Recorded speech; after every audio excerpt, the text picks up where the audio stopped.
செய்து வணங்கி வருபவர் அவர் கோமாதா ஆசி தினம் கிடைக்க பெற்றவர்.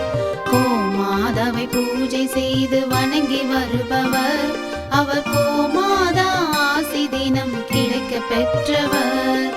கோமாதா ஆசி பெற்று வாழ்ந்து வருபவர் கோமாதா ஆசி பெற்று வாழ்ந்து வருபவர் என்றும் கோமா